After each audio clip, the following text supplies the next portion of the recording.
welcome to another episode of Dose and a Half Cinco's. This is episode number 92. This week we cover in our movie of the week, Shang-Chi and the Legend of the Ten Rings. But before we get into it, as always, I am your host, David. It's Shang-Chi here in the United States, and I'm Stuart. And Shang-Chi pronounces it Shang-Chi, so that's what I'm going to call it, and I'm Ben. Yeah, because it's part of the joke, Stu, because he changed his name from... Well, spoilers. We're doing spoilers out of the gate? Wow. Yeah. It happens in the first, 10 minutes. That's hardly a spoiler. So I really liked when Shang-Chi died. And that was the end. No Avengers for you. Okay, so outside of our movie of the week this week, Ben, did you see anything else? I rewatched Spider-Man 2 for the third time this year, and it has not gone down in quality. It is still If it didn't go down the last two times, why would it just keeps going up. Just like this erection. It just keeps going up and up. It is definitely still the top tier superhero movie that I've ever seen. And this came out a while ago. Every time I've seen it, it just keeps getting better and better.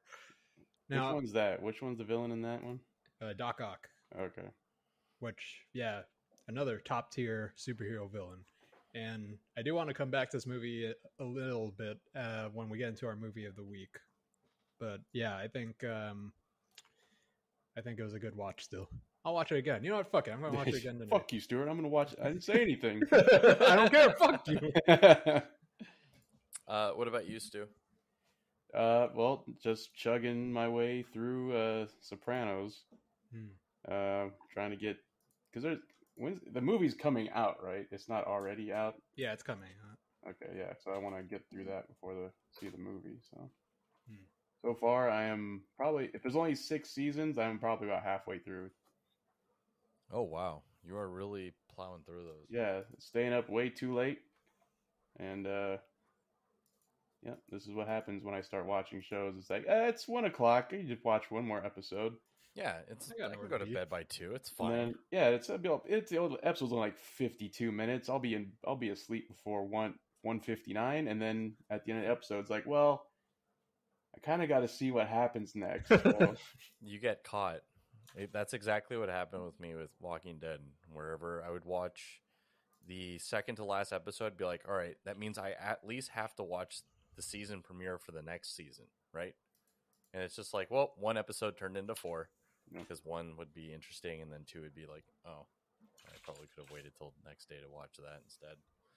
So, but you have 3 more weeks before the Many Saints of Newark comes out, which is the Tony Soprano story.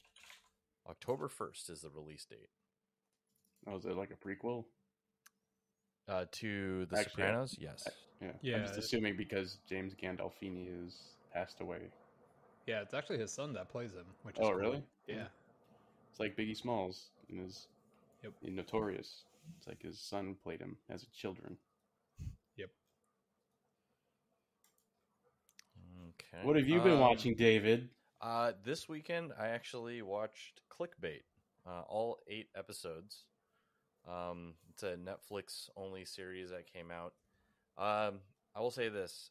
The first 7 episodes, I would have probably rated it a 7.5. And then the ending was probably about a 3. So the last episode I was like, meh, that wasn't that great. But, so if you see stuff around for it, it's okay. From a, mystery movie, I guess is probably the best, crime mystery. I don't even know what genre that I think counts as. But I will say this, I did not get the answer right. But that's kind of unfortunate because it kind of... It's like, who done it and you got it wrong? Yep. But the whodunit made it uninteresting. I was like, what? That's how you wrap this up? It's like, oh, this person that nobody's ever seen in the show before until now? I hope it wasn't like that. Not that I'm going to watch it, but... I'll let you decide if you want me to tell you later, but... Let's talk about it offline, as they say in the business. Yeah, we can do that. Let's go ahead and see what else is there. I did catch up all the way to season 11 for Walking Dead, so I'm going to be watching the first episode for the new season this week. So I didn't know that you're in the middle of Sopranos, so I didn't realize that you were already doing that. I don't want to put too much pressure on you, Stu, to try to catch up. Man, we only get no sleep. Well, I mean, if that's an option. No. So I promise I'll wait until you get caught up for me to actually talk about any of it. All right. I will say this. For season 10, probably 15 out of the 22 episodes have anything to do with the story, and there's a ton of filler. There's 22 episodes? In season 10, yes. What? And I watched hour-long episodes? They are. Holy shit. Christ. And Stu, I took the bullet for you. I watched every single one to make sure I could figure if I could tell you how many of them were filler. Okay. It's about 7 of them. Okay. I'm sure it's probably closer. 15. No, I said 15 of them actually advance the story.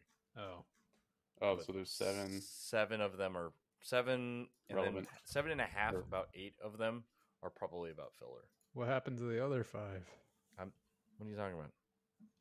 Dave's not good at math. Don't put him on the spot. Because 7 and What? hold on, let 7? me write a program to figure out how to do this.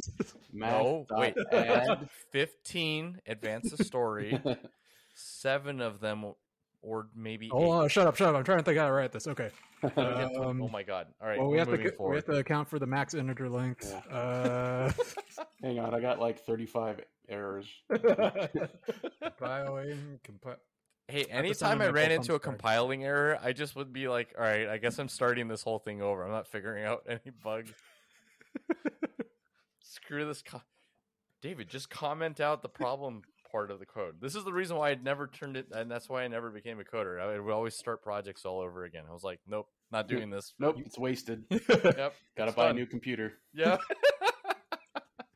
Uninstall Java and then reinstall. Start over. All right. Let's go ahead and move over to our box office rundown for this week. Did you guys take a look at the box office numbers? Because I wanted to see what you guys thought possibly it would be for. I already looked. I only only know what our movie of the week did. Okay. So number one, well, I should have probably just did it last week, but number one came in with Shang-Chi and the Legends of the Ten Rings with $94 million this week. Yeah. Well, I mean, it is considered a long weekend, right? We're talking about Labor Day weekend, but I think this definitely shows that the pandemic is kind of starting to wane a little bit. Movies can be profitable, especially when you're not releasing them on the same day on Disney Plus. And then number 2 is Candyman with 12 million. Number 3, Free Guy with 11.2. Number 4 is Ben's favorite movie this week, Paw Patrol the movie, 5.3. Jungle Cruise at number 5 with 5 million. Number 6, Don't Breathe 2, 2.7. Number 7, Respect, 1.6 million. Number 8, The Suicide Squad. Number 9, Black Widow. Number 10, The Protege. And I believe we lost The Night House, dropped out of the top 10 at number 11 with 650,000 as well. Boo. I wish I could make 650,000 in one weekend. Me too. I'm pretty sure they probably needed that to make way more to cover their actual budget. We need that just to cover the craft table. We bought the naming rights, The Night House, for 650,000. Everything else we still have to pay off. Okay, guys, comments, questions, anything like that about our top 10 this week? Well, Shang-Chi did. Well, I knew it was going to be number 1 this week. I just didn't. Number 1. Yeah, it's Shang-Chi, number 1. Why not number? Wait, no. Why not number 0? Yeah, because 0 is the first element in the array. I didn't expect it to do this well. Holy shit! It destroyed the Labor Day weekend box office record. Well, the previous holder of it, what was it, 30K or 30K?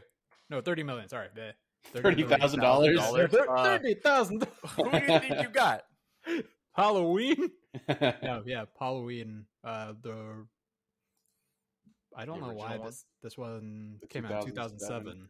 2007. The initial remake or Yeah, that one. sequel. I think Oh, it the was. one that we saw? No, wait, No. was it? No, yeah. Didn't we review one of the Halloween movies? No, the not that original. one. That was the That was the 1970 whatever one. yeah, the 07 one.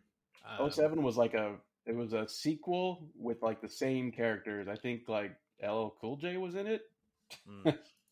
As Mike Myers. No, But yeah, that was the previous holder at 30 million, or Gross, right? Across.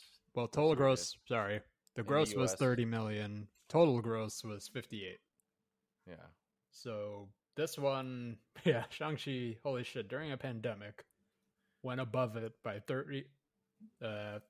35 million. That's something.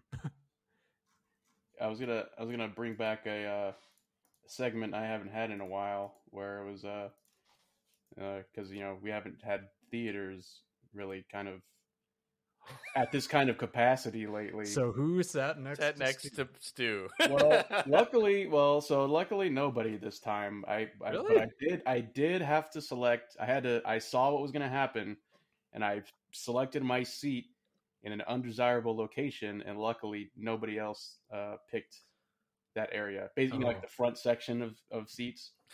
And Wait, the one that's turned backwards. Yeah. It's like, where the emergency exit is? There's like a chair that's in there, and I sat in that one.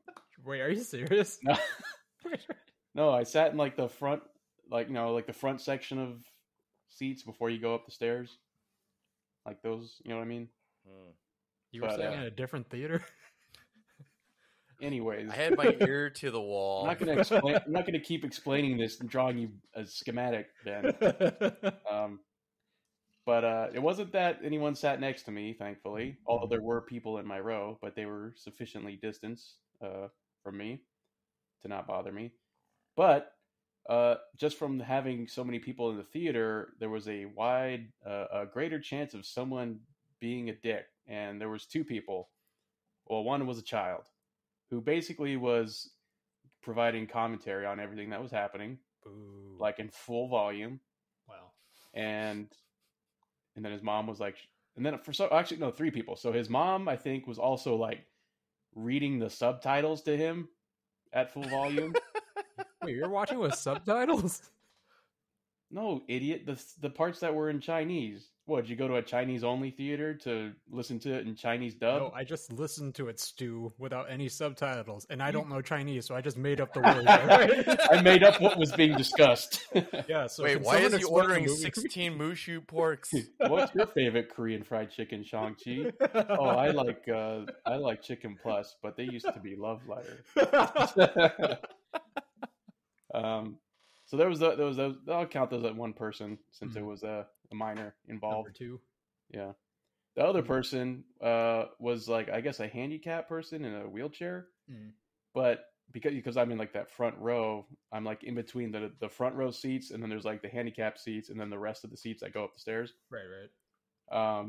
For some reason, they kept, it was like one of those motorized ones. So they kept going like back and forth behind my chair. Behind your chair? Yeah. So it's almost like they were like leaving, and then they were coming back and leaving and coming back. But so like they just kept throwing it in reverse, like periodically throughout the movie. So I was like, what the fuck is this person doing? So that's the joy of having $94 million opening weekend. So the theater was pretty full then for you. It was probably the most full it's been since before the pandemic. Yeah, that makes sense. Well, there are numbers if you were to adjust it for just the weekend, not including Monday. Black Widow actually still takes the cake if you adjust it for just Friday, Saturday, Sunday. Black Widow comes in at 80.4 million. Shang-Chi comes in at 75.5. F9 is at number 3 with 70 mil. A Quiet Place Part 2 at 47.5. And number 5 is Jungle Cruise, 35 million. It's so weird to hear these numbers because like I'm so used to hearing like from hundreds like of millions of Marvel like any of the like Infinity War or Civil War is like opening. Wasn't they like in the hundreds of millions? Yeah, I mean, I think if we look at it from a box office, let's take a look really quick. Opening weekend for oh, here it is.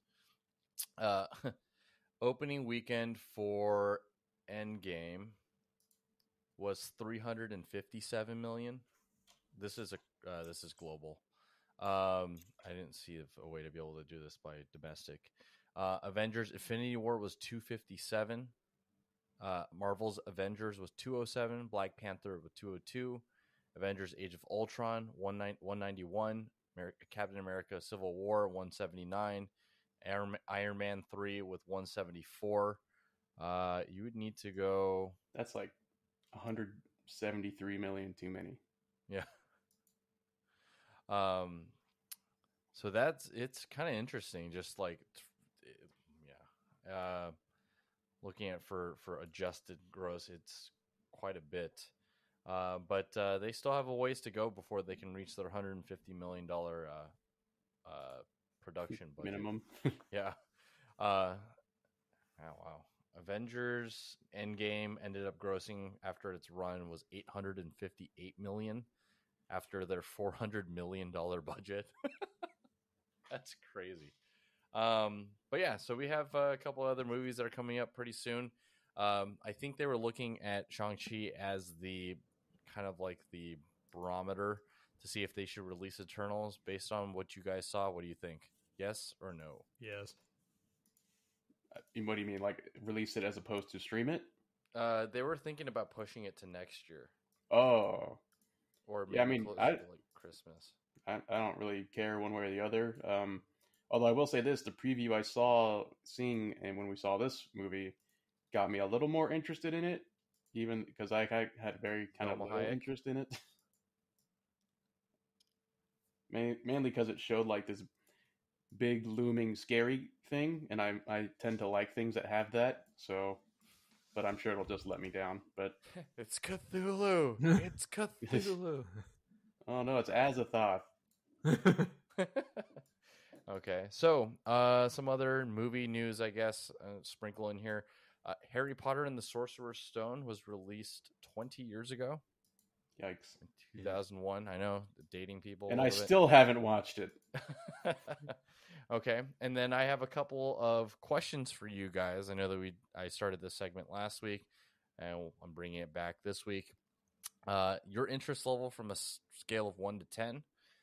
So they have already confirmed that Neo is back in Matrix 4 Resurrection. Does that increase your interest now for Matrix 4, Stu and Ben? As long as it's still Keanu Reeves. It is still Keanu Reeves. Well, all right. So scale of 1 to 10, where would you put it at? Well, I mean, I do want to. I'm interested to see it just because it's Matrix and everything. Mm-hmm. I'm not like a 10, but I'll say give it like a soft 8. Okay. What about you, Ben? I'm definitely around the same, an 8. Okay. I've known that Keanu Reeves has been attached to the role for a while. Carrie-Anne Moss is also returning. I don't know about Lawrence Fishburne. Jada is coming back apparently too. All right. Well, and today they just released a bunch of clips from the movie. I think was 180,000 different clips or something. Well, I don't know about that. Wait, what? Yeah, it was something ridiculous. Like they just released the whole movie. So if we piecemeal all this, but it was pretty cool. If you go to whatisthematrix.com or something, like you go there, you pick whatever pill you want, and it gives you a different little clip based off of what you pick along, and it also alters whatever you're watching based off of the time you're watching it on. So, like so we even down to the minute. Put this entire movie together. Maybe, who knows? Slowly but surely. Okay. The red pill's the one that wakes you up, right? I actually don't remember. God damn it. I think it's red. Red gets you into the Matrix. Blue gets you out of the Matrix. Correct. Yes. Okay. Seinfeld is actually coming to Netflix on What? October 1st. Goodbye, Stu. Oh, never see him again. man. Scale it. All right, so I scale of can 1 to can't- 10, interest level, Stu. I can cancel my Hulu subscription now because that's pretty much the only reason I got Hulu. Oh, what about It's Always Sunny? Oh shit, that's right. Well, they moved on there after I got, I think, Hulu, so I guess I have to Okay. stay then. Damn it. Yeah, because they were on Netflix as well. I was halfway through it, and then they moved it to Hulu. I was like, Dude, if Crap. Netflix can like convince Jerry FX. Seinfeld and the cast members to like come back for another season, that'll be amazing. I heard that there is possibly talks of that. There's rumors, but I don't know how. I can't really put a number on it. I'm assuming Stu's a 10. What about you, Ben? I have never seen Seinfeld before. God damn it. So also, I'm gonna also put you down for a 10. All I heard was, I'm an uncultured swine who lives in filth and eats. Why are we wasting this time? I just said that. Yes. Goodbye, Ben. All right. Mountain Dew released a new flavor last week. It's limited release, obviously. Flaming Hot. Code Red Ultra. No, Flaming Gamer Hot. Fuel. No. Gamer Fuel 2.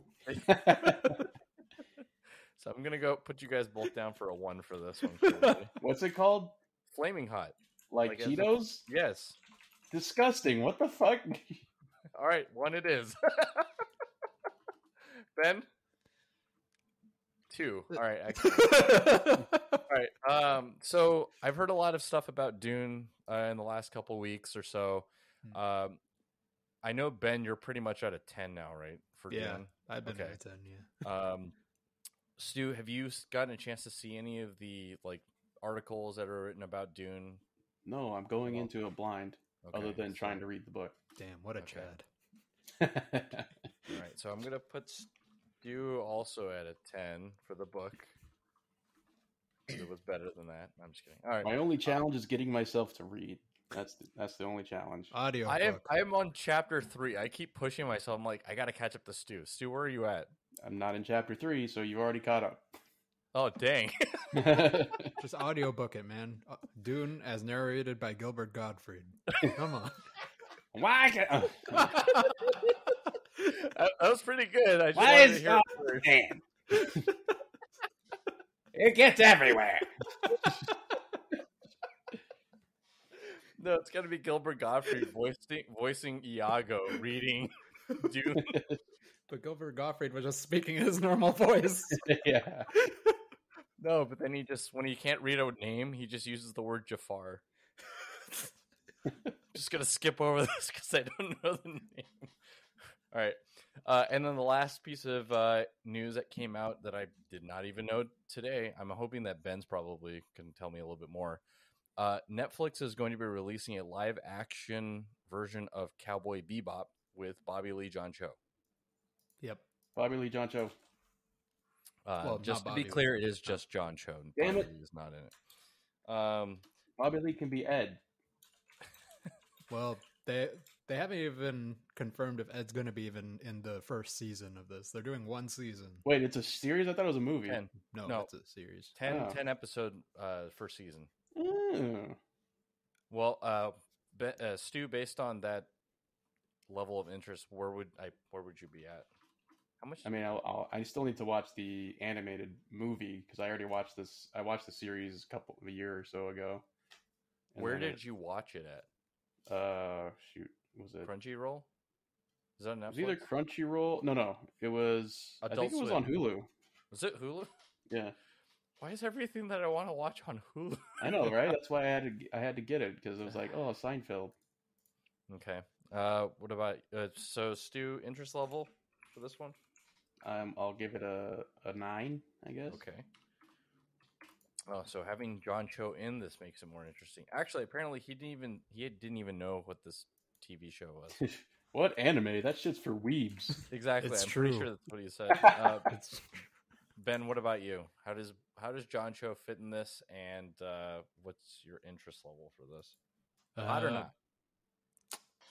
A little warm.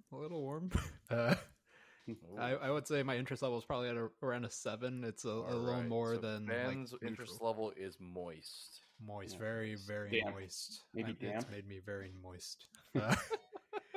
I mean, this has been in production for a long time. Not only that, Yep. but it got delayed like I think a year or two, right? Mhm. John Cho was doing a stunt and he broke his leg or something, right? Or I can't remember what the actual injury was, but I remember it was so bad.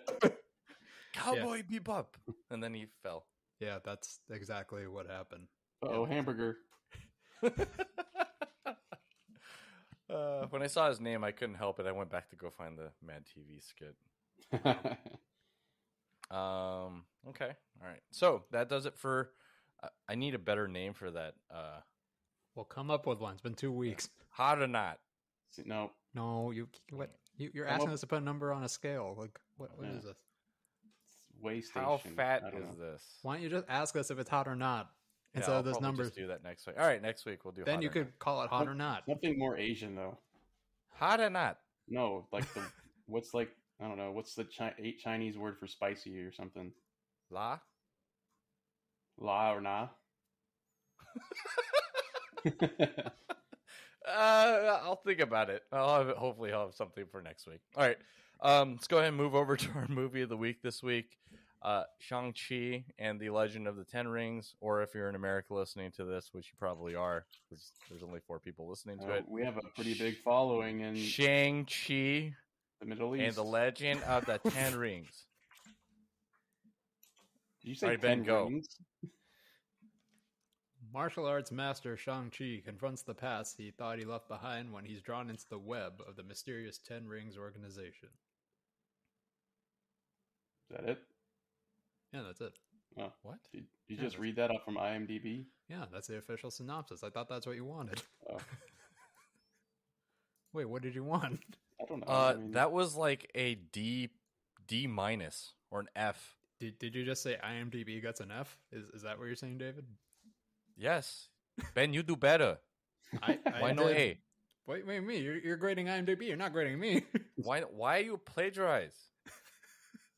Why I'm not no A? plagiarizing. I'm quoting. It's an homage to IMDb. you know, plagiarizing does seem like a very Chinese thing to do. Yeah, David. Oh God! All right, Stu, thoughts on Shang-Chi and the Legend of the Ten Rings?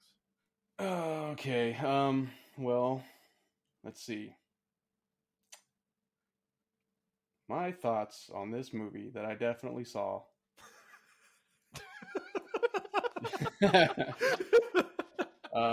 No, so there was a lot of things I thought this movie did pretty good, and then at the same time there were some things that didn't quite work for me. A lot of the martial arts scenes were surprisingly, or I was pleasantly surprised by them, how well they were choreographed. But having said that, at the same time, I felt like there wasn't enough of it for me in a particular vein, which I'll talk about in the spoilers. But so there's some things I really liked about the movie, and then equally there were some things I just didn't like. So I have to give it I can't fucking talk. A regrettable 6 out of 10. Wow. Okay. What about you, Ben? Well, I've been hyping up this movie for a while, and I always set myself up for failure when it comes to these movies, like Marvel films, Star Wars films. I will watch like the shit out of those trailers. I'll look at the big names behind the scenes, like the directors, the composers, the cinematographers, the executive producers, the assistant to the executive producer, the assistant to the assistant to the executive producer, the costume designers, the makeup, the key grip, best boys, caterers, everything. Assistant to Mr. Mr. Chi. Mr. Chi. Mr. Chi. Mr. Chai to you. So I have myself up for these films, and I get my expectations sky high. And Shang-Chi is definitely no exception to this. You guys were they've been giving me a lot of shit for this for the past few weeks, especially every time I mention, well, particularly the cinematographer, but the director, Destin Daniel Cretton, I actually do like him. I was a big fan of him after Short Term 12. And yes, the cinematographer, Bill Pope, he has captured so many great movies like The Matrix, the Sam Raimi Spider-Man films, Scott Pilgrim vs. the World, to name a few, and fucking Brad Allen, like the first non-Asian member of Jackie Chan's stunt crew, and he choreographed all the fight scenes. And we get fucking Tony Leung and Michelle Yeoh. So my expectations for this movie are the fucking moon. Now, not to say that Shang-Chi wasn't great, but damn, it went above my expectations. Like, the soundtrack slaps, the fight scenes were fucking amazing. Not only that, but they were good and they were shot really well. And it felt like each fight scene was in and of itself like some sort of like homage or love letter to other films before it. And we got like great comedic moments. We got some damn good performances from the whole cast. And to top it off, I thought it had a real good emotional depth too. We got another rare Marvel movie with a great villain. Like, as much as I like Simu Liu, I think Tony Leung like fucking stole every scene that he was part of. Like, there's just so many great moments with him where you really felt his anger, his overwhelming presence, and I honestly can't wait to rewatch this movie. Now, this of course doesn't mean that the movie was perfect. I have like some small gripes here and there, but I don't think they really detract from my overall experience with this movie. I'm giving it a full chub 9.5 out of 10. Jesus Wow. Christ. Yeah. Okay. For me, the way I look at this movie, kind of like what Ben was saying, is I was really excited just because this is the first chance that we've had as a bunch of comic book nerds who like watching Marvel movies and stuff like that, for us to be able to have a superhero that we're excited about. I didn't even know this guy existed, honestly, until they had announced this. I don't think most people did. Exactly. And I was sitting there watching. I was like, I'm pretty hyped for this. I'd probably put it at about a 7 for me. While I was watching it, there were definitely things that Ben, you're right, they captured absolutely perfectly. Stu, they probably could have did more fight scenes. But it was really nice that they took the same essence that what made a lot of the other Marvel movies great, right, as an introduction for a brand new Marvel superhero. And they added that like kung fu flair to it. But I felt like there were definitely moments where I felt like they kind of almost, I don't know if the how I can find what word I'm looking for, but the closest thing I can think of is they wanted to make it exotic, right? Instead of it just being like, hey, this is a Marvel hero who happens to be, Asian descent. They wanted to really kind of like to sell that home. And so they put like, I don't know, Oriental spice on everything. Wow, So I felt like racist. that was, to me, it felt kind of almost forced up to a certain point, right? Story's great, but I felt like it was like, well, can we sprinkle a little bit? Can we make this a little bit more Asian? So let's do it. Put some right? MSG on it.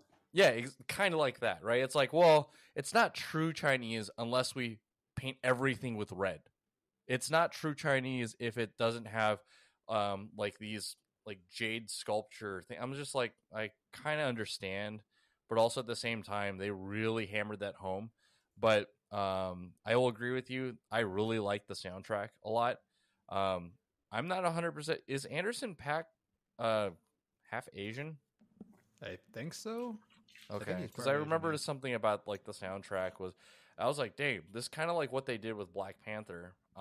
So I can't be that hard on it, but I definitely was kind of like, the fight scenes kind of felt like it was a little bit too artsy. It was less like, it felt like it was like very delicate. Put a pin in that till we get to spoilers. Yeah, I want to talk about that. Yeah. Like for me, that's kind of like the way it felt. It's kind of like, all right, it's almost like they were like, here's your Marvel movie. We know that this guy does kung fu stuff, so let's really kung fu this thing, right? That's like, and so that's the way it kind of felt like I was watching a Marvel movie, but it was Crouching Tiger, Hidden Dragon. So well, yeah, let's put a pin in that because I wanted to bring that up specifically. yeah, so for Ben me, wants to eviscerate you for that comment. Yeah, let me Misrate get the me? brass knuckles out for this. Let me... excuse me, we don't use brass knuckles. Use 10 open palm, okay? Oh, sorry. Let me get the 10 rings out for Yeah, this. get the 10 rings out.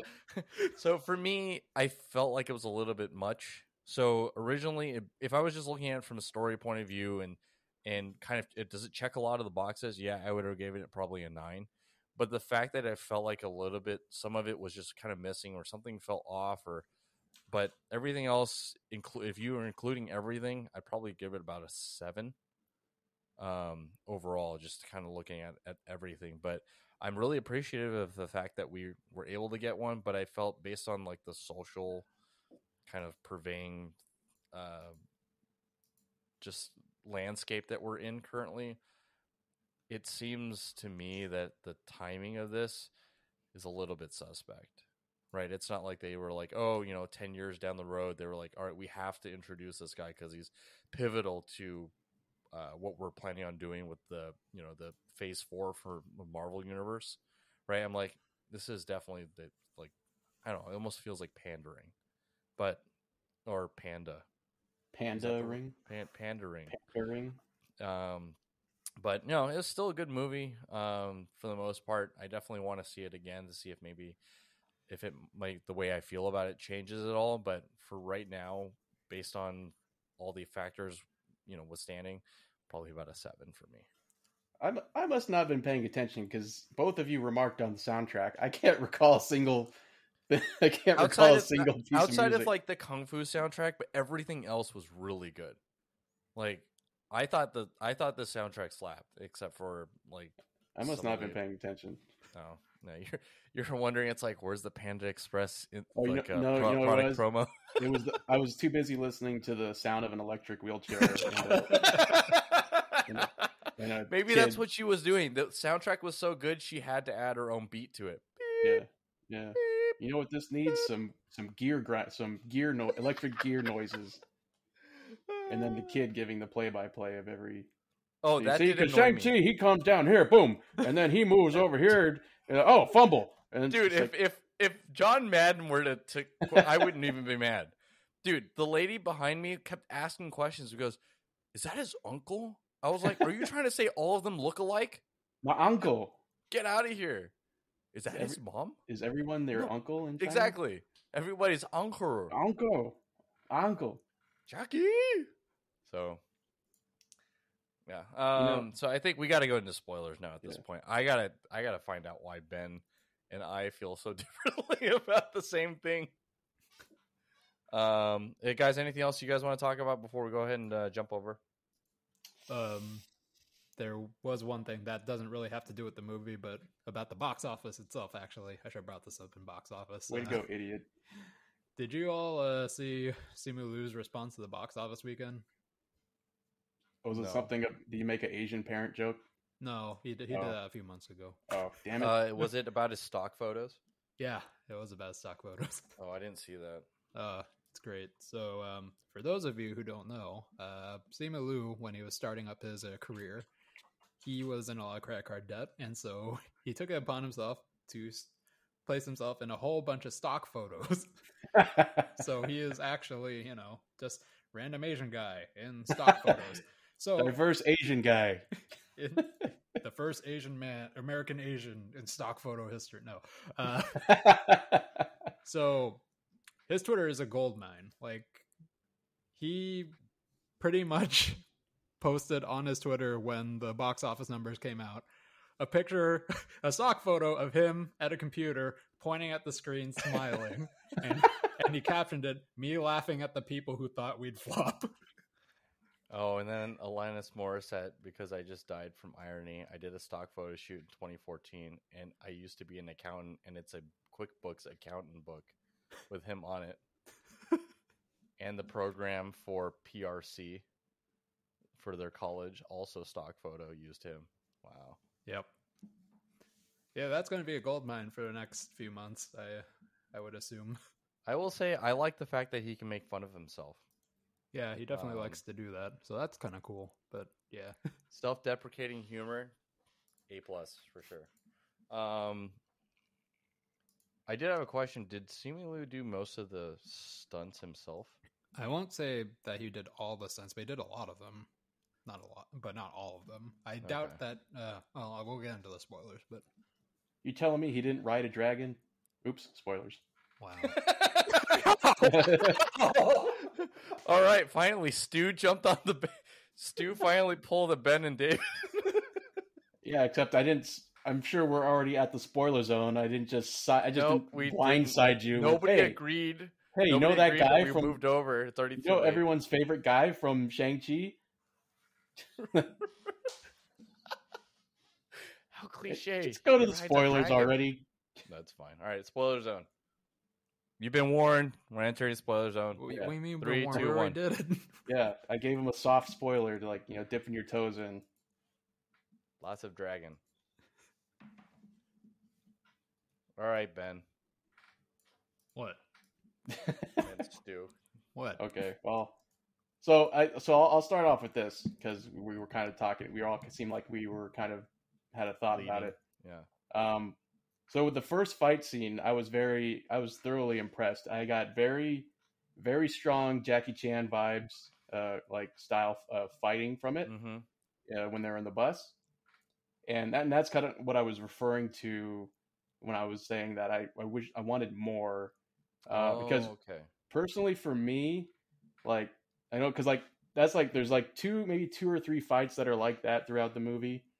And then the rest of it is kind of like the Crouching Tiger kind of choreography. So you wanted more urban style. I wanted fighting. more Jackie Chan, less to none of the Crouching Tiger. Because I honestly like I wasn't that big into the Crouching Tiger, Hidden Dragon, and all that. I saw it when I was a kid, and I was disappointed. Like, where's all like the punching and getting hurt and using the environment, but I wasn't a big fan of it.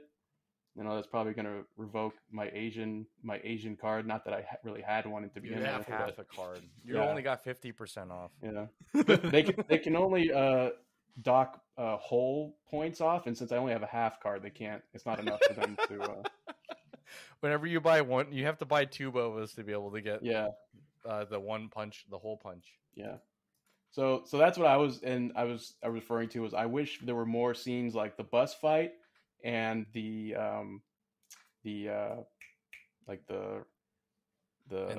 skyscraper. Yeah, like the skyscraper / death dealer fight. I wish there were more fights like that, but I feel like the rest of the movie was more of the Crouching Tiger style of fighting. It's very stylized. It's almost like a dance. Mm-hmm. So that was my take on it. Oh, I feel like that was almost obligatory, right? It's like it's a kung fu movie, right? So I think we get one I'm fine with, but the fact that they kept kind of going back to it over and over again, I was just like, feels more kung fu movie, less Marvel movie to me. Is that kind of what you're feeling was, Stu? Well, I mean, yeah, one of the other things I was going to say about this movie is that it was like a martial arts movie that forgot it was supposed to be a Marvel movie. So like it kind of tried to inject the Marvelness into it with like the kind of over the top kind of like CGI stuff, and then also like, oh yeah, here's Wong, and everyone loves Wong. I know. I know I do. And it's like, Should've been oh more wait, come involved back, in the Wong, movie. and then he was gone. I was hoping he'd play more of a role in this movie. Nope. Sorry. That's all you get. But at least we got the Mandarin. You mean Wen Wu? Or no, I mean the fake Mandarin. Oh yeah, Ben Kingsley. Yeah. He stole every scene that he was in. He was awesome. I did enjoy his scenes. I also enjoyed him when he was in Iron Man 3. That was probably the only redeeming thing for me in Iron Man 3. I don't remember enough of Iron Man 3 to comment.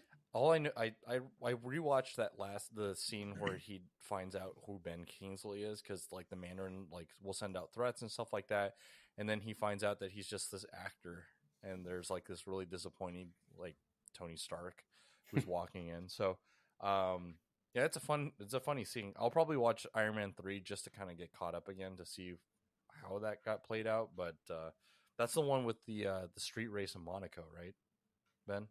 No, that's 2. That's Iron Man 2. You What dummy. was 3? I don't know. Nobody remembers. Yeah.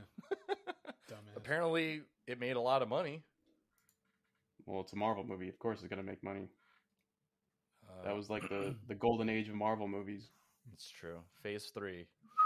All right, Ben. So that was our take on the Crouching Tiger, Hidden Dragon stylized kung fu, thing. What was your take on that? It's a bit different. Pretty much every fight scene that was in the movie I felt was very distinct from the next. With the first one, we get this Crouching Tiger, Hidden Dragon homage, right?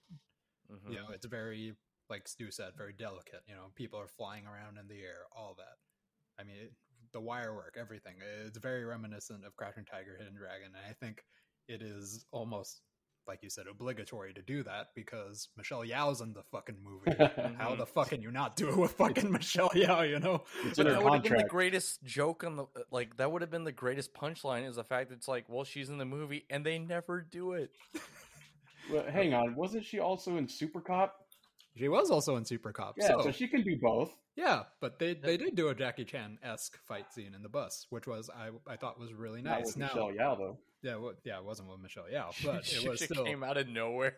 that'd be cool. No, so that scene I thought was really cool, and I get what you're saying about you wishing that there was more Jackie Chan-esque fight scenes, but I do like that every fight scene kind of was self-contained and had its own style and flow to it. I was a little worried that they were going to Rinse and repeat. well, not rinse and repeat, like, kind of overdo it with one particular type of fight, and they didn't really do that, which was really cool, which was really refreshing. Every single fight brought something new to the table. Although I will have to say, in the last fight scene with Wenwu versus Shang-Chi, they did redo a little bit of the Crouching Tiger, Hidden Dragon type fighting because it was a callback to when his wife first fought him. They actually redid the fight shot for shot in one scene. So, I'll admit that. But in a sense, like the final fight scene was that blending of all this choreographed martial arts in with a mix of like CGI and like this fantastical energy, which I thought was really cool. It was like them showing what came before and them mixing in their own flavor, their own Marvel formula into the mix, So I thought it was really cool when they had that fight with the rings and everything. It, when they first showed like what the 10 rings are going to look like, I was a little bit iffy, not going to lie. Like I was like, what the fuck are you going to do with those? Yeah, they're 10 just bracelets. And the director Daniel Slap-on bracelets. Hey, that hurts, depending on how You really have to earn it at that point. Destin Cretton, like when he was talking about like his influences for the movie, like he didn't lie, like all the Jackie Chan films, Crouching Tiger, Hidden Dragon, Kung Fu Hustle was one of the sources that he cited. And have you guys seen Kung Fu Hustle before? Yes. No, but I saw that there was a poster at some. Wasn't there a poster in the movie? There was a poster for it. But one of the guys fights with like, those metal rings around his fist. And I remember that was pretty fucking hype. And they brought that to a whole new level, like every time those rings came out and Tony Leung was wielding them, I'm like, oh fuck, let's see some shit. Like damn. Every fucking fight scene was just so good. Actually my favorite one, I was gonna say the bus scene, but there was one that was a little more muted, but it really showed. I think that Tony Leung pretty much stole that whole sequence and that whole energy from the rest of the movie. It was the scene where it was shortly after Shang-Chi's mother died, and he decided to dress up Shang-Chi in his Sunday's best, take him downtown, and murder some guys, I did like that part. That scene, holy shit, like it was just like very Hong Kong gangster style, just go in, dress up like a boss and beat the shit out of people playing some mahjong. Yes. Oh, and I'm just gonna murder this dude right in front of you, boy, so you learn. Like, Oh, you gonna learn? yeah, you're gonna learn, and you're gonna look nice learning. You know? Hang on, it's the '90s. I gotta roll the sleeves of my blazer up, Because of the rings. and also for style. The rings add to the style. 10 points of style. 1 point for each ring. Yeah, so I feel a little different about those fight scenes because it did bring something new and refreshing every time you do see a new fight scene. Now, I will concede that I do agree that I wish there were more fight scenes or something else, because I was not really a big fan of the climax or the lead up to giant, soul sucking demon. It felt it felt like a weird turn of events, especially with everything leading up to that. Everything was very focused on, human effort and energy and martial arts. And then we get giant CGI demon thing that's, sucking her soul. I'm just going to launch a giant ball of energy at it and it explodes. That was kind of disappointing for me. I did also have, that was also a point of concern for me, because at that point in the movie, I was like, something was happening on screen, and for the life of me, I could not tell what the hell he was doing with the rings. And before I knew it, the demon monster is like eviscerated into a million pieces. Same. I watched this in IMAX too, and it was just like, what the fuck is going on? What just happened? Spinning in the air, and he ate the rings. You put the rings inside him, or how? And how did that happen? I don't know. Yeah, I wasn't a big fan of it. I really wish it was something a little more personal at the end. Everything seems so very dramatic and personal, and then, like I said, soul sucking demon out of fucking nowhere. Just come on. Yeah. What do you mean? I did really like. It's very personal. He did the Tai Chi thingy. The Tai Chi move. Yeah, the Tai Chi move. Yeah. The spinning in the air and the open fist and the swim move. Oh shit! We only got like 45 minutes left on the sound stage, and we haven't filmed what the climax Explosion! is. Simu, or what's his name? Simu. Yeah, Simu. Dude, just do like a Tai Chi thing. Yeah, it did feel very much like that.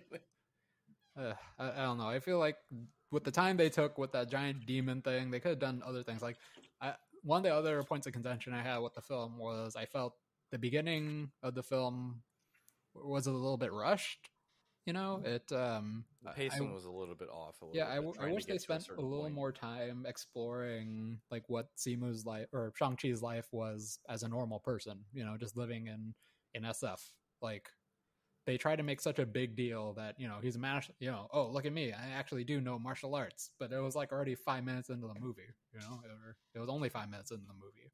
Yeah, they could have talked about how all his Asian counterparts were disappointed in him for being a lowly valet. Yeah, I want to see more of that. That's the real Asian culture. It is. It really is. Or like, why are you not married yet? Why are you no doctor or lawyer yet? Yeah. And we also got that from Aquafina. I think this is one of her better. I know that she's been kind of, I don't want to say the word shoehorned, but she's been shoehorned in a lot of other roles. But I felt like this one really felt like a natural fit. She was really funny. She was really good. Chemistry-wise with Simu, I thought was really good. I'm actually glad they didn't like try to shoehorn like a romance into this, There's a little hint of it, but it's not forced, it seems like. It's kind of like one of those like, hey, it's like your best friend's been around for a long time, so, care about each other. But I felt like that last portion with his sister, I'm never going to let you go, kind of, I don't know, that kind of like, rubbed, like, I don't know, it felt weird. Wow. When he was holding on to his sister and the soul-sucking monster was grabbing her, trying to pull her away, and he goes, I'm never going to let you go again. I was just like, meh. Why would you have let Eric go? Eric would have been. But I wouldn't have left him in the first place. I don't know. I felt like there were certain moments that they're trying to like tug on like heartstrings, I guess, and I feel like some of them fell flat. But overall, that's the reason why I think the movie still did really well. It didn't take itself too seriously, but also at the same time, I felt like it leaned in certain spots. Probably like the timing for some of the stuff fell a little bit off. I felt like they could have made it a little bit more Marvel, less Crouching Tiger, but there are people who liked it as much as you did, Ben. So Yeah, I do want to say that the what was it? I kind of talked about this in a previous week or so about how this phase seems a little more risky. They're kind of going out on a limb and making more, not experimental, but films that kind of fall out of the Marvel molding, like canon, like almost like the oldies kind of stuff, right? Where like the classics. Not even the classics. Even the classics had some sort of formula to it. It was very safe. Like pretty much they all followed like the hero's journey. They focus on the main guy. They have some B director shoot the action scenes. They just rely on a lot of and then the bad guy gets the upper hand. They figure out some way to beat him, and then they triumphantly in this gigantic CGI fight scene triumphantly destroy the bad guy. Yeah, right? I mean that's kind of what happened. Yeah, I mean it is kind of what happened, but they were a little. It felt a little. It felt like it didn't really follow those guidelines too strictly this time around. Like mostly, or films like Marvel, I haven't really felt like one of them feel like a actual standalone movie in a while. All of them. You when you're watching, you're like, yeah, this is a Marvel film because it kind of feels like it hits these beats. And this one focused a little more on the martial arts and like the cinematography and the shots of all the fights. And that's what I really liked about this film. It's kind of going on a limb and branching out and saying like, hey, we're actually making like a film. Ben's a movie buff or something like that, Stu. How about that? A movie podcast where we talk about movies. But that's what we do here. Huh. I guess so. To me. So before we go ahead and close this one out, I did want to talk about the stingers that were in it. So I'm not too familiar with what's going to happen after this. Do you know, Ben or Stu? What's the plan? I don't know if anyone does. King Bowie says that this might be setting up for Defenders. I don't know what that means. I really don't know what that means. We have Eternals and Defenders now? I don't know. How many organizations are there in the Marvel universe? Well, we got Sword, we got Shield, we got Rock, we got Hydra, we got the 10 Rings, we got who's the other one? Can we get the triads over here? All the beautiful women over here? I will say this, kind of tying back into something you guys said, and I guess I'm going to catch heat for this, but hot ones. I feel like I don't feel like it's too spicy. It's maybe like medium spice for you guys, but I honestly could. I think I felt like Aquafina was only in the movie to set up the last karaoke scene. There was more than one karaoke scene. I could have done without her going on the trip with him. That didn't make any sense to me. Okay, I'll agree with you. It did seem a little bit off. Yeah, she seemed really out of place and like trying to force her like hero moment, I guess. You're trying to tell me you became that good of an archer in 3 hours? It's your chi, of course. Oh, don't even start with that. Yeah, I gotta concede. It felt a little bit shoehorned. That's probably all the complaints I had was mainly with the third act. And I really liked the credits. The karaoke scene with Wong. That was amazing. But I feel like she could have not gone on the trip or something. I don't know. Because here's the other problem now I have with it. It's like they've set it up for her to like be a recurring character. Like, what the fuck is she gonna do though? She's just a normie. Yeah. I mean, I really enjoyed her character and her acting. I just felt like the script and the plot did her no service. She just worked with what she had. It was like, okay, you're really good at archery now. I mean, you did it for an hour, but you're really good at it. You're going to replace Hawkeye. Yeah, who needs Hawkeye? We got you, Miss 1 hour. What's her? We got Hawkeye at home. We don't need Hawkeye anymore. We got Peking Duck. What? But yeah, that was the other kind of thing that was distracting me. So there's also, I don't know, David, what were you going to say before I started talking about that? Please continue. Oh, I was going to say, one of the other things, kind of, and this I think it's just overall, it's more like script related as opposed to like any kind of like fight scene or any other whatever other aspect of the movies are. There's one part towards the end of the second act, maybe the start of the third act, when he's talking about he's like sitting by the like a stream and he's talking to is he talking to Aquafina? I don't remember. Yeah, about like yeah. what he's gonna have to kill his dad. Yeah. So and that just like hit me in the face like a I don't know, frying pan, because like A walk. like a wok, like a giant wok, because like I'm sitting there, everything up leading up to this point, all the interactions, and this is I tried to distill it down to like a really immature sentence here. So I'm gonna try to do it. Here we go. So like, oh, my dad is a 4,000-year-old demigod with magical rings. There's magical creatures in a mystical village.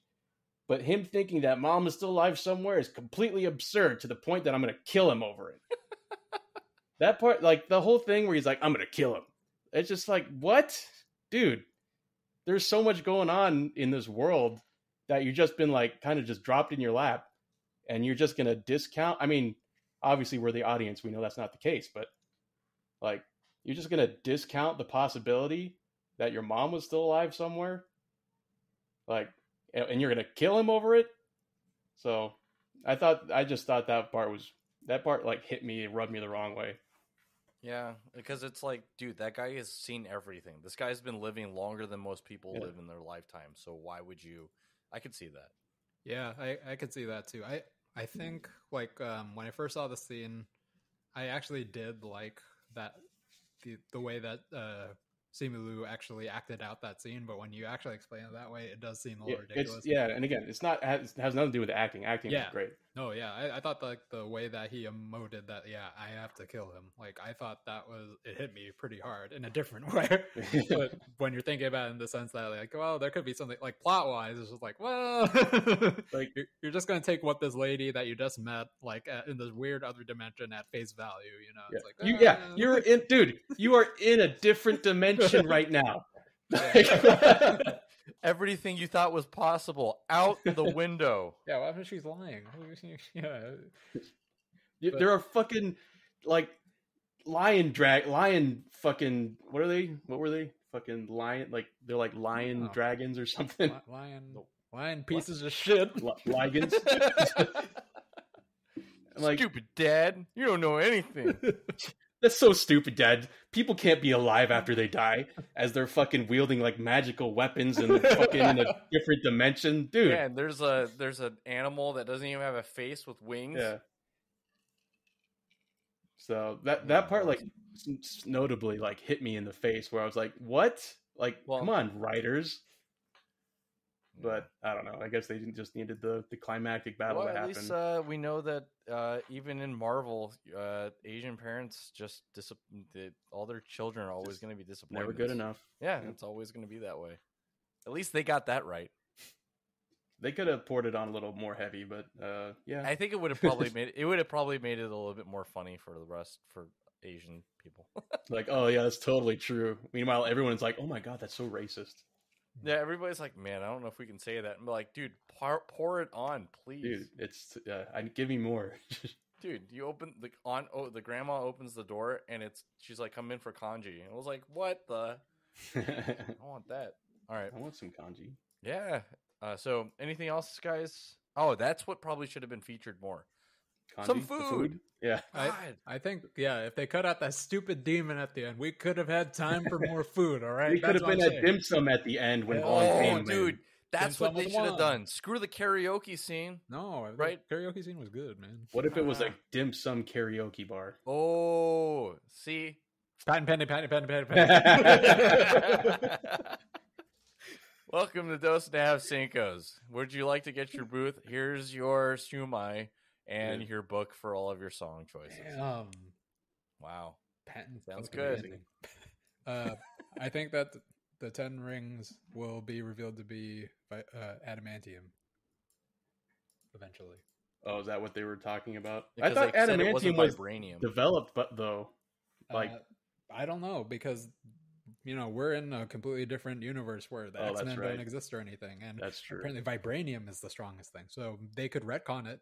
Was there something in the previews where it was like, "Oh, what's a nice hideout you got here? What's this table made out of? Vibranium?" Yeah, that was Eternals. That was Eternals. Okay. Yeah, that was Eternals. Wait, is both Kit Harington and the guy who played Robb Stark in? Yep. Wow, nice. Okay. Yeah, both. I am very excited about that movie. Like, it's kind of what I was saying about like this new phase being a little more experimental, breaking the mold. Like, Eternals is kind of focusing on really the cinematography and the natural light look. They actually traveled to locations to shoot rather than be in a sound stage or something. Yeah, green screen. What was it, that Unreal Engine, like 3D? Oh, the thing that they used for the Mandalorian. Yeah, I know they're starting to do that a lot. So this one is going to look a lot different than the other films, which I am very excited about. And then we got fucking Doctor Strange, the first actual horror Marvel film. I'm so excited for that. I am so fucking excited. When I was watching Spider-Man 2, I was like, this is what we're going to get for Doctor Strange, even more so. Like, I am all aboard this. Please inject into my veins. Wait, who's directing that? Is it also Sam Raimi? Oh, okay. That's why. All right. That sounds like it probably should be a good place for us to stop. Wait, we're going to wrap this one up. Wait, shut up. I have one more gripe. Oh. Ooh. And again, this is one you probably rake me over the coals for. Let's do it. I'm ready to rake. All right. Let's go. All right, here we go. Get your rakes out. Or wait, is that what you do with raking over the coals with actual rakes? Yeah, you get the rakes out and you rake the coals, and then it adds oxygen, and then it gets them really hot. See, don't you like that? You like how the extra heat? Huh. Here it comes. All right, Stu, hit it. So this has to do with like everything, I think, towards like the middle of the second act to the rest of the movie. I felt like Shang-Chi costume was very lazy in the sense that he has this very fancy thing that his mom had made him, and then he's just wearing like his regular pants and Jordans. Yeah, I saw the Jordans. I was like, wait. That kept distracting me. Like, why is he wearing Jordans still in, like... I know, Black Panther, he got a full suit. Yeah, it's like, he's got the top half was like, they spent all their costume budget on it, and then he's like, I don't know, just wear whatever you got at home for the rest of the movie. Some black slacks and some Jordans. I kind of liked it. I know you would have liked it, because you guys are urban fucking sneakerheads I guess or whatever. Sneakerheads? That's what you call us? That's what that's a little derogatory. All right, we call ourselves streetwear experts. Actually, it would have been better off if it was a Supreme shirt, huh? Oh, that would have the drip. I would have just walked right out of that movie. Actually, someone in my theater actually did yell out, "Damn the drip!" Oh my god! So that was pretty cool. Well, if you look at the actual thing that he's wearing in the comic, it looks a lot more like the Bruce Lee, like the wide baggy pants. Mm-hmm. Or like there's a couple of different flowy versions. pants. There's one where he's just wearing a Leotard. I'm not even saying it had to be that. It just felt like he's just wearing some pants and some Jordans. Like he forgot to put the rest of his outfit on. Yeah, there's nothing wrong with that, Go for the comfort, No, shut up. Yeah. I'm with Stu. He should have went full kung fu garb. Nope. No, I'm not. I'm not saying that. You're wrong. No, but I feel like you're right. Like it's a little bit on the lazy side, but I think I'm looking. It felt lazy to me, but I know Ben would never admit that because he's like, "Oh, Jordans." Yeah, that was pretty fresh. Not gonna lie. She couldn't design his own shoe and then co-market it at least, and then release like Shang-Chi Jordans or something. Air Jordan, the cheese. Air Shang. Oh, Air Shanghai. No, all right. These things take time, You got to meet with the design team, go over what your influences are. You gotta corral the sweatshop workers. Yeah. Come on, David. Come on, Stu. Come on. What? Come on. Come on yourself. I am. So they waited till the last minute to say, clean them up. So you're saying they waited till the last minute to say, you know what goes good with red? Let's go with black. All right, Jordans, red and black Jordans. Damn, that's pretty fresh. Yeah. I don't think we're gonna win this argument with Ben. Just No, 'cause that's he's so why enamored I'm with it. dropping. I'm dropping. Stu, I But I thank you for saying that. 'Cause I'm Sorry, sure- Ben. Sorry. Actually, no, I'm not Yeah, sorry, Ben. I'll take your No, apology. don't be Apology sorry for accepted. one second. Not sorry, accepted. Sean. Not sorry, Ben. Watch all of it. Next time we see Ben and Sean, they're gonna be rocking black and red Jordan 4s. Well, I'm calling Shang-Chi from now on. So. Shang-Chi. My God. You All right, changed your name from Sean to to Sean? Sean? Like if your name was Gina and you changed your name to Gina. That was like pretty much the only enjoyable Aquafina scene for me, What? except for the end, the credit scene. Also, real quick, sorry, I know we're trying to end, but there was a missed opportunity for a very racist, sexist joke Oh my god. at the I'm end sure of the they bus probably scene. thought of it. They just decided against it. It would have been so good though in the moment, coming from it's okay for Asian people to make those jokes, right? I guess. When she's like looking over to the guy after crashing the bus, like, oh, something about. Didn't she even say "good luck, everyone" at some point? Okie dokie. Anyways, I was like, Oh, when she missed was driving the opportunity. bus. Yeah, she looks over to like after it stops, she looks over at the other guy and like says something, but I was like, oh, something could have said something like Asian drivers, am I right? Or I don't know. I'm sure it was probably spitballed and immediately shot down in the writer's room. Nope, we're not doing Rightfully so. that. All right, guys. That'll do it for us here at the Dos Nav Cinco's podcast. Check us out next week when we cover our movie of the week as Malignant. Don't forget to follow us wherever you're getting your podcasts. We're available on SoundCloud, Spotify, YouTube, Google, and Apple Podcasts. And then also don't forget to check us out on Twitch at twitch.tv/Dos1/2 Cincos. As always, I'm your host, David. I'm Stuart. And I'm Ben. Don't forget to tip your Reiki masters. Stay safe out there, and we'll check you guys on the next one, guys. Okay, bye. Bye.